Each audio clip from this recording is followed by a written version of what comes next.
আসসালামু আলাইকুম everyone, welcome to my channel RMC cooking studio and blog. আজকে আমি আপনাদের সামনে আবারও একটা নতুন ভিডিও নিয়ে হাজির হলাম। সেটা হলো আটা দিয়ে কিভাবে খুব সহজেই মজার মজার পিঠা তৈরি করা যায়। আমি এখানে একটা বোল নিয়েছি, আর বোলের মধ্যে আমি আটা নিয়েছি। আটাটা আমি ভালো করে চেলে নিব, আর আমি এখানে 2 কাপ পরিমাণ আটা চেলে নিব। আর আমি কিন্তু এক রকমের ডো দিয়েই 4 রকমের পিঠা তৈরি করব। আর আমি এইখানে আটা নিয়েছি, আপনারা আটার বদলে ময়দাও দিতে পারেন, কোনো সমস্যা নেই। আটাটা চালা হয়ে গেলে আমি এর মধ্যে পরিমাণ মতো লবণ দিব, আর 3 টেবিল চামচের মতো সয়াবিন তেল দিব। দিয়ে ভালো করে হাত দিয়ে তেলের সাথে আটাটা ভালো করে মাখিয়ে নিতে হবে, এভাবে ঘষে ঘষে মাখিয়ে নিতে হবে। তারপর আমি এর মধ্যে একটা ডিম দিয়ে দিলাম। ডিমটা দিয়ে আমি ভালো করে এভাবে মাখিয়ে নিব। মাখানো হয়ে গেলে আমি অল্প অল্প পানি দিয়ে একটা ডোয়ের মতো করে নিব। পানিটা আপনারা একটু বুঝে দিবেন, যাতে ডোটা শক্ত বেশি না হয় আর একটা সফট একটা ডোয়ের মতো তৈরি হয়।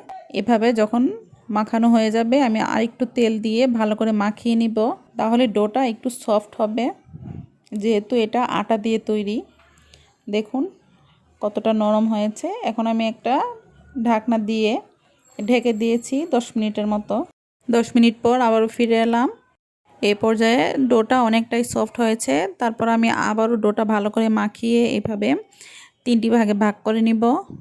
আটা দিয়ে যে এত সুন্দর পিঠা তৈরি করা যায় সেটা হয়তো অনেকেই জানেন না, তাই আমি আটা দিয়েই আপনাদেরকে বানিয়ে দেখাচ্ছি। আমি একটা ভাগ দিয়ে রুটি বেলে নিব। একটু বড় করে রুটিটা বেলতে হবে, আর এর মধ্যে কোনো আটা বা তেল দিতে হবে না, এমনি রুটিটা বেলা যাবে। তারপর আমি একটা গ্লাস দিয়ে এভাবে গোল গোল করে কেটে নিব। যাদের কাছে স্টিলের গ্লাসটা নেই তারা যে কোনো কাটার দিয়েও এভাবে গোল করে কেটে নিতে পারেন। এভাবে আমি পুরোটা রুটি কেটে নিয়েছি। তারপর আমি একটা পিঠা আপনাদেরকে তৈরি করে দেখাবো। আমি একটা পিঠার মাঝখানে একটু পানি দিয়ে গর্ত করে তারপর এটাকে চারদিকে এভাবে কেটে নিলাম। তারপর এক সাইডের আমি একটা কোনা এনে মাঝখানে এভাবে চেপে দিব, আর এভাবে কিন্তু খুব সুন্দর একটা ডিজাইন হয়ে যায়, দেখুন।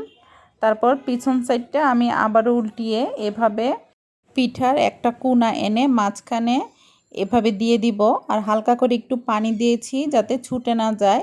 তারপর আমি এর মধ্যে একটা লবঙ্গ দিয়ে দিব, যাতে পিঠাটা ভাজার সময় ছুটে না যায়। এভাবে আমি একটা ডিজাইনের পিঠা তৈরি করে নিলাম। তারপর আমি আরেকটা ডিজাইনের পিঠা তৈরি করব। আমি একটা বড় করে রুটি বেলে নিয়েছি। রুটিটা আমি প্রথমে 4 ভাগ করব, তারপরে এক একটা ভাগকে আবারও 4 ভাগ করব। এভাবে আমি ছোট করে কেটে সামনের দিক থেকে মুড়িয়ে এভাবে আরেকটা পিঠা তৈরি করে নিব। খুব সহজেই কিন্তু এই পিঠাগুলো তৈরি করা যায়, দেখুন।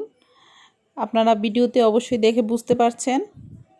এভাবে আমি এই পিঠাটাও বানিয়ে নিলাম। তারপর আমি আরেকটা পিঠা তৈরি করব। আমি একটা ছোট করে রুটি বেলে নিয়েছি, আর রুটিটাকে আমি 4 কোনা করে কেটে নিয়েছি। তারপর এভাবে মাঝখানে আমি একটা চাকু দিয়ে কেটে নিচ্ছি। কাটার পর আমি এভাবে ভাঁজ করে নিব। প্রথমে একটা ভাঁজ দিয়ে তারপর আরেকটা ভাঁজ দিব, দিয়ে মাঝখান দিয়ে ঘুরিয়ে আনলেই আরেকটা পিঠা তৈরি হয়ে যাবে। এটাকে অনেকে পাতা পিঠাও বলে। এভাবে খুব সহজেই কিন্তু পিঠাগুলো বানানো যায়, আর দেখতে দেখুন কতটা সুন্দর। তারপর আমি আরেকটা ডিজাইনের পিঠা তৈরি করে নিব। আমি এই রুটিটাকেও গ্লাস দিয়ে কেটে নিয়েছি, আর এখানে আমি 3টা পিস দিয়ে পিঠাটা তৈরি করব। আমি এখানে প্রথমে একটু পানি দিয়ে চেপে এভাবে একটার উপর একটা দিয়ে 3টা লেয়ার দিয়ে দিলাম। এভাবে দেওয়ার পর মাঝখান দিয়ে একটু চেপে দিব, আর যে সাইডের যে পাপড়িগুলো আছে সেটাকে একটু পানি দিয়ে এভাবে চূড়া লাগিয়ে দিব, তাহলেই কিন্তু আরেকটা ডিজাইনের পিঠা তৈরি হয়ে যাবে। দেখুন দেখতে কতটা সুন্দর। আর এভাবে কিন্তু একটা ডো দিয়েই কয়েক রকমের পিঠা তৈরি করা যায়। আমি আপনাদেরকে এখানে 4 রকমের পিঠা তৈরি করে দেখিয়েছি।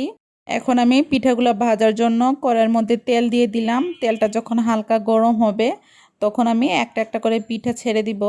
আর তেলটা কিন্তু বেশি গরম হওয়া যাবে না, হালকা গরমে পিঠাগুলো ভাজতে হবে, আর খুবই অল্প আঁচে পিঠাগুলো মচমচে করে ভেজে নিতে হবে।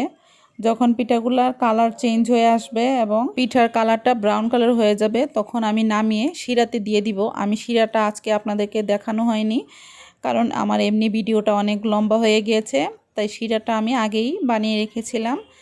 পিঠাটা যখন ব্রাউন কালার হবে তখন আমি শিরার মধ্যে দিয়ে দিব। আর শিরাটা আমি বানিয়েছি 1 কাপ চিনির সাথে 1 কাপ পানি দিয়ে শিরাটা আমি তৈরি করে নিয়েছি।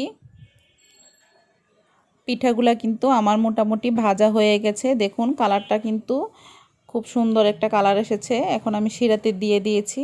শিরার মধ্যে হালকা একটু নেড়ে পিঠাটা নামিয়ে নিতে হবে, বেশিক্ষণ শিরার মধ্যে রাখতে হবে না। এভাবে আমি সবগুলা পিঠা ব্রাউন কালার করে ভেজে নিয়েছি। আর এই পিঠাগুলা কিন্তু খুব সহজেই তৈরি করা যায়। আপনাদের বাসায় গেস্ট আসলে এভাবে যদি কয়েক রকমের পিঠা বানিয়ে দেন তাহলে গেস্টরাও কিন্তু অনেক খুশি হবে। আর পিঠাগুলো দেখতে যেরকম সুন্দর, খেতেও কিন্তু ততটাই মজার।